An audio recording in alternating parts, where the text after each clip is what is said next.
नमस्कार, एनडीटीवी के राजस्थान चैनल में आपका स्वागत है। मैं हूं मनोरंजन भारती और आप देख रहे हैं चुनावी चर्चा। चुनावी चर्चा की शुरुआत आज करेंगे। प्रधानमंत्री नरेंद्र मोदी उदयपुर आ रहे हैं। राजस्थान विधानसभा की तारीख ऐलान होने के बाद पीएम का यह पहला राजस्थान दौरा है। इस सभा के जरिए प्रधानमंत्री मेवाड़ और बागड़ अंचल की 28 सीटों को साधने की कोशिश करेंगे। मेवाड़ बागड़ अंचल के में हमेशा बीजेपी मजबूत रही है। ऐसे में प्रधानमंत्री मोदी के इस दौरे को पिछले प्रदर्शन को दोहराने की कोशिश के तौर पर देखा जा रहा है। आमतौर पर माना जा रहा है कि मेवाड़ जीतने वाली पार्टी ही राजस्थान पर राज करती थी। 2008 में कांग्रेस ने 28 में से 20 सीटें जीती थी और सरकार बनाई थी। 2013 में बीजेपी ने 25 सीटें जीत करके सरकार बनाई। 2018 में इतिहास बदल गया। 2018 के चुनाव में कांग्रेस ने 11 और बीजेपी ने 14 सीटें जीती थी। बीटीपी 2 और निर्दलीय 1 पर जीती थी, लेकिन सरकार जो है कांग्रेस ने बनाई थी। लिहाजा इस बार बीजेपी जो है अपना प्रदर्शन बेहतर करना चाहती है।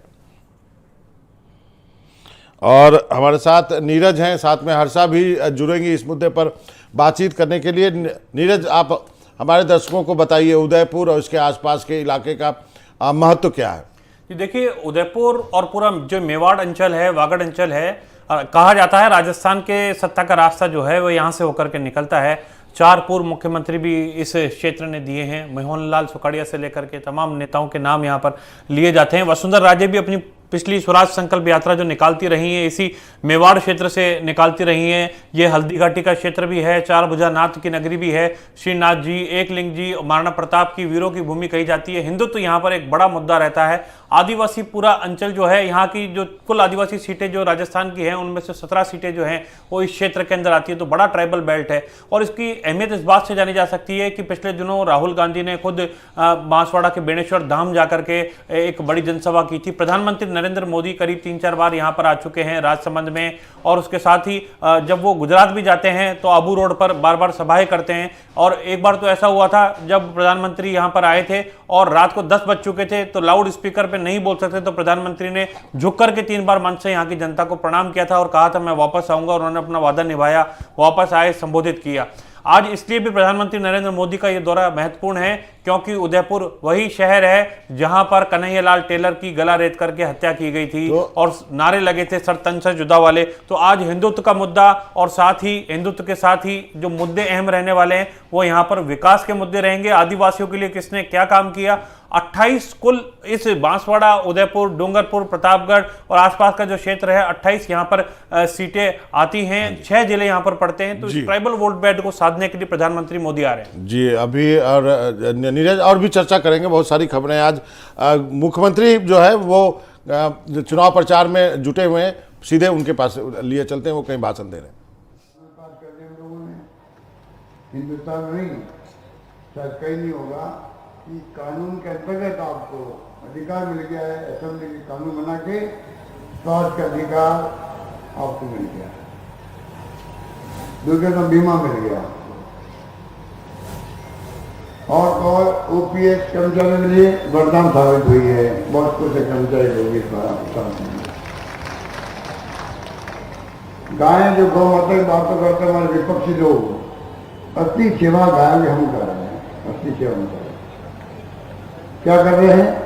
नंबर 1, गाय के लिए मैंने विभाग अलग बना दिया राजस्थान में, अलग विभाग। गौशालाओं का अनुदान मिलना पहली बार मैंने प्रारंभ किया देश के अंदर पहली बार मैंने प्रारंभ किया अनुदान गौशाला। पिछली गवर्नमेंट आई थी, 5 साल में 500 करोड़ रुपये दिए गौशालाओं को अनुदान में। मालूम है आपको हमारे 5 साल कितना मिला है? 3000 करोड़ रुपये अनुदान दिया जाना को हमने गौशालाओं को दिया। 3000 लंबी रोग आ गया, गाय माता 14 करोड़ जो मर रही थी, प्रति गाय पशुपालन को 40,000 रुपये मैंने दिए पशुपालन को दिए। और आगे गायों का व्यापक बीमा कर रहा हूँ 40,000 का, 2 पशुओं का एक परिवार के अंदर बीमा सरकार करवाएगी, पैसा सरकार भरेगी। चुनाव आ गए इसलिए वो थोड़ा डिले हो गया। तो कहने का मतलब कि 10 गारंटी दी थी हम लोगों ने खाद्य सामग्री की।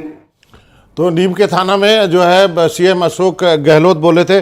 क्विक नीरज बताइए क्या क्या कहा उन्होंने।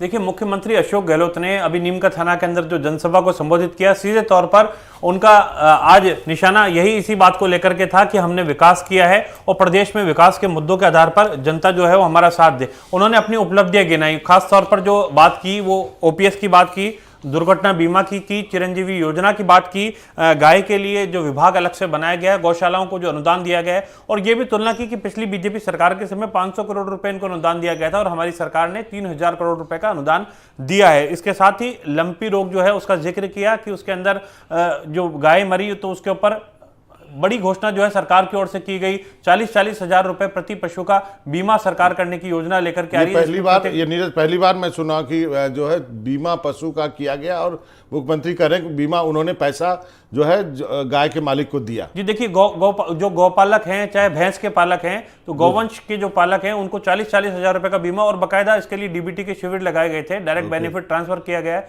तो कुल मिलाकर के साधने के लिए लोगों को सीधे तौर पर यह घोषणा कर दी गई है। और बीमा जो है प्रति परिवार प्रति पशु जो है 2-2 पशु ऐसे शामिल होंगे जो हर किसान या पशुपालक के पशुओं को दिया जाएगा। इसके साथ ही हाल ही में जो घोषणाएं की है, गोबर खरीद होगी 2 रुपए किलो, तमाम चीजों को लेकर। हर्षा भी हमारे साथ जुड़ चुके हैं। हर्षा, हम अशोक गहलोत पर जाने से पहले चर्चा कर रहे थे कि उदयपुर क्यों इंपॉर्टेंट है, प्रधानमंत्री की वहां पे रैली होने वाली है, क्यों इंपॉर्टेंट है, आप बताइए राजनीतिक रूप से। देखिए, उदयपुर जो है, जो मेवाड़ एरिया है, वो सिर्फ अपने आप के लिए उदयपुर इंपॉर्टेंट नहीं है, लेकिन वहां पर जो आसपास के पूरा जो आदिवासी आंचल है उसके लिए वो बहुत ज्यादा इंपॉर्टेंट है। और मध्य प्रदेश से भी वो अड़तावा इलाका है। आपको मालूम है कि वहां से लोग पलायन करते हैं, काम पर जाते हैं और वापस वहां पर आते हैं। तो एक तरह से जो उदयपुर अपने आप में है वो पूरी तरह से आसपास के जो इलाके हैं उस पर वो उनको टच करता है। दूसरी बात यह है कि उदयपुर हमेशा से ही बीजेपी का गढ़ माना जाता है। खुद जो गुलाब चंद कटारिया की सीट है, जो सालों साल कभी भी बीजेपी उसको हारी नहीं है, सालों साल उसको जीतती आई है, वहां पर अब एक वैक्यूम है। और उदयपुर की सीट जो है वहां पर जैन वर्सेस ब्राह्मण की लड़ाई हम देख रहे हैं। तो उदयपुर अपने आप में इंपॉर्टेंट है। साथ ही जो महाराणा प्रताप का की जो लेगेसी है, जिसको बीजेपी एक तरह से भुनाने की कोशिश करती है, कहती है कि जब वो हल्दी घाटी के युद्ध को लेकर जो विवाद हुआ था, टेक्स्ट बुक का जो विवाद हुआ था, तो जो राणा प्रताप की जो पूरी नैरेटिव है वो बीजेपी के लिए बहुत ज्यादा इंपॉर्टेंट है। साथ ही जैसे हम बात कर रहे हैं कि जो आदिवासी इलाका है, आदिवासी वोट बैंक पे वनवासी कल्याण परिषद ने बहुत काम किया है। उन्होंने जगह जगह भील जो वहां पे ट्राइबल है उनको ये एहसास दिलाने की कोशिश की है कि आप लोग सब हिंदू हो। लेकिन जो भील ट्राइबल है, हमने सिर्फ ये राजस्थान में नहीं, लेकिन अगर आप उड़ीसा में भी जाएंगे, कहीं जाएंगे, तो आपको दिखेगा कि जो ट्राइबल मतदाता है ना, उसको अपने ओर खींचना या उसको ब्रेन वॉश करना बहुत मुश्किल होता है। एक तरीके से वो अपनी खुद की आइडेंटिटी लेकर चलता है। तो अगर आप उसको 100 बार समझा दें कि आप लार्जर हिंदू फोल्ड में है, अगर उसको लगता है कि नहीं मैं नहीं हूं और मेरे को बिरसा मुंडा ज्यादा जरूरी है मेरे लिए, तो वो बिरसा मुंडा से अपनी आइडेंटिटी जोड़ेगा। So this is about politics of identity. और मैंने देखा है डूंगरपुर बांसवाड़ा में जो भारतीय ट्राइबल पार्टी और बीएपी अब 2 हो गई है, बीटीपी अलग हो गई है, भारतीय ट्राइबल पार्टी और भारतीय आदिवासी पार्टी हो गई है, वो लोग अपने आप को आइकॉन किसको मानते हैं? बिरसा मुंडा को मानते हैं। तो वनवासी कल्याण परिषद की तमाम वहां पर काम करने के बावजूद आप देख रहे हैं कि बीटीपी और बीएपी जो जिसका रिसर्जेंस वहां उदयपुर बेल्ट में हुआ है, वो एक्चुअली चुनौती दे रहा है ना सिर्फ कांग्रेस को लेकिन बीजेपी को भी। और इसमें मैं एक चीज और आपको बताना चाहूंगी बाबा, बहुत दिलचस्प बात है कि जब वहां पे जिला परिषद के चुनाव हुए थे और जिला परिषद बीटीपी का बनने वाला था, तो बीजेपी और कांग्रेस एक होके उन्होंने बीटीपी को बाहर रखा। कभी आप सोच सकते हैं कि बीजेपी और कांग्रेस एक होंगे, लेकिन जिला परिषद बनाने के समय में ऐसा हुआ है, डूंगरपुर में हुआ है, और बीजेपी और कांग्रेस ने हाथ मिला के भारतीय ट्राइबल पार्टी को बाहर रखा है। तो भारतीय ट्राइबल पार्टी जो है उसका जो इमर्जेंस है वो दोनों बीजेपी और कांग्रेस के लिए चैलेंज है। बहुत मजेदार बात बताई कि देखिए इसी को राजनीति कहते हैं, कोई दुश्मन नहीं होते हैं, टेम्पररी जो है वो प्रतिद्वंदी होते हैं। आप मेरे साथ बने रहिए। हर्षा, आप बात करते हैं उन बागी उम्मीदवारों की जिस पर की सबकी निगाहें थी। जयपुर के झोटवाड़ा से पूर्व मंत्री और बीजेपी के बागी प्रत्याशी राजपाल सिंह शेखावत ने अपना नामांकन वापस ले लिया है। सिविल लाइन से बीजेपी के बागी रंजीत सिंह सोडाला ने भी नॉमिनेशन वापस ले लिया। जयपुर शहर में 4 सीटों पर बीएसपी के प्रत्याशी भी मैदान छोड़कर चले गए हैं। सांगानेर से बीजेपी प्रत्याशी रामलाल चौधरी ने नामांकन वापस ले करके कांग्रेस को समर्थन देने की बात कही है। अब नीरज और हर्षा, आप दोनों से समझना चाहूँगा। पहले हर्षा आपसे, ये जो बागी प्रत्याशियों के लिए कल हम बात कर रहे थे तो हमने कहा था कि कत्ल की रात है, तो कत्ल की रात गुजर चुकी है। अब क्या स्थिति है अब जब हम आपस में बात कर रहे हैं बागियों की, दोनों पार्टियों के लिए बताइए।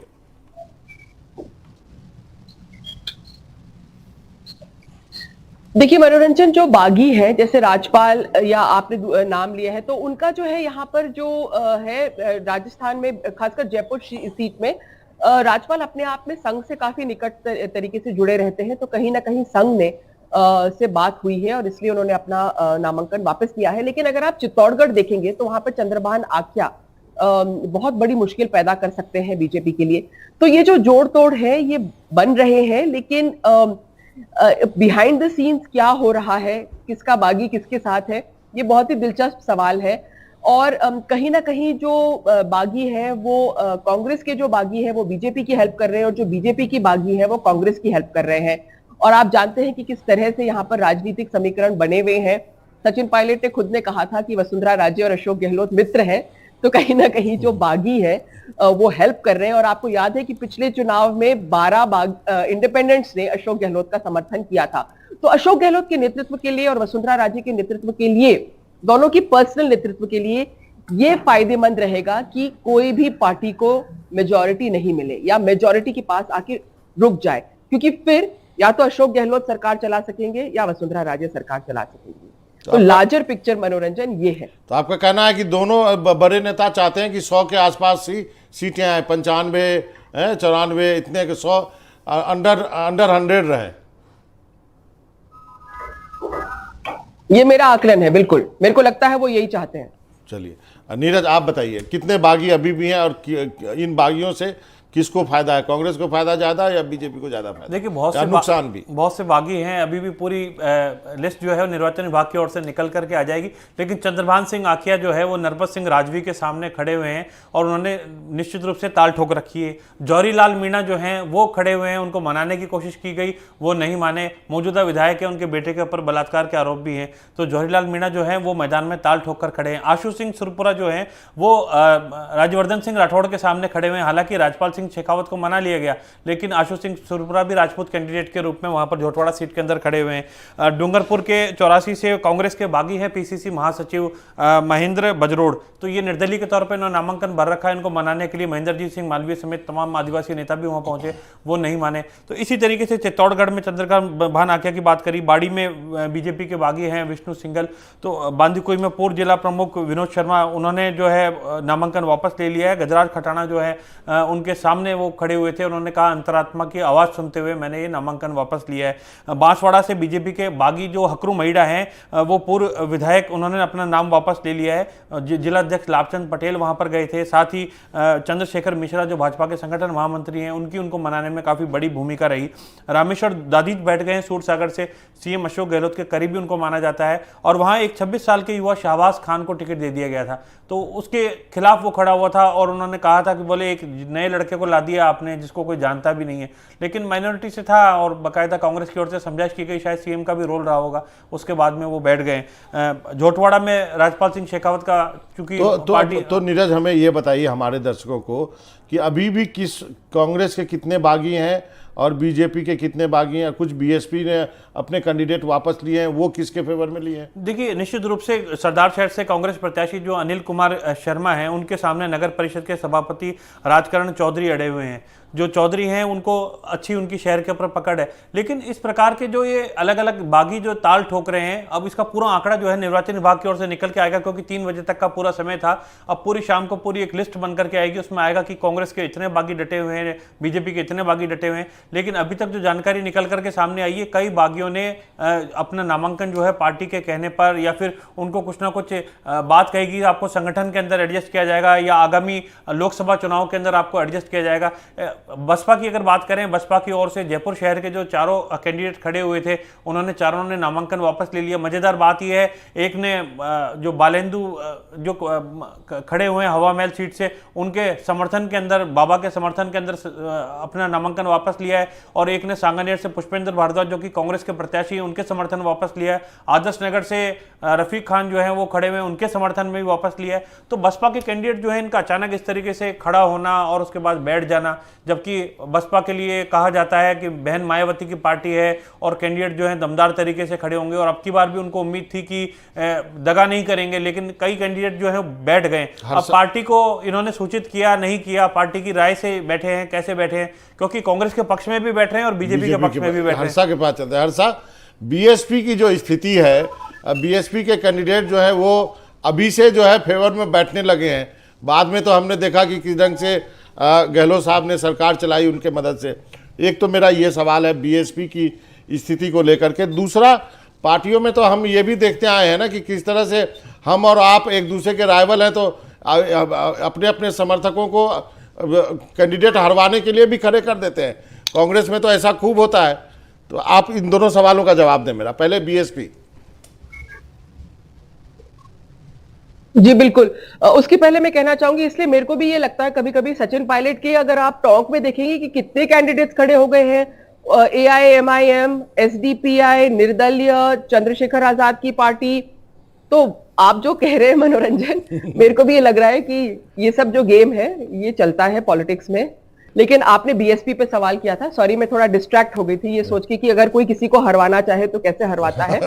लेकिन बीएसपी आपने जो सवाल किया था वो ये था, देखिए 4 to 5% ही है बीएसपी का वोट शेयर, और बीएसपी के जो लोग टिकट लेके खड़े होते हैं और बैठते हैं, बीएसपी सिर्फ वोट्स काटती है, लेकिन मैंने कभी नहीं देखा है कि बीएसपी के कैंडिडेट के खड़े होने से जी वो जो उम्मीदवार है वो हार गया। हार और जीत का अंतर नहीं तय करती, ये गौर करने की जरूरत है। हार और जीत का अंतर नहीं तय करती है बीएसपी। जी नहीं, आपने सही छोटे से में बड़े अच्छे से समझा दिया कि हार और जीत का अंतर नहीं तय करती है, वोट जरूर काटती है। हर्षा आपका, नीरज आपका, आप दोनों का शुक्रिया, आप जुड़े और अच्छी चर्चा की हमने।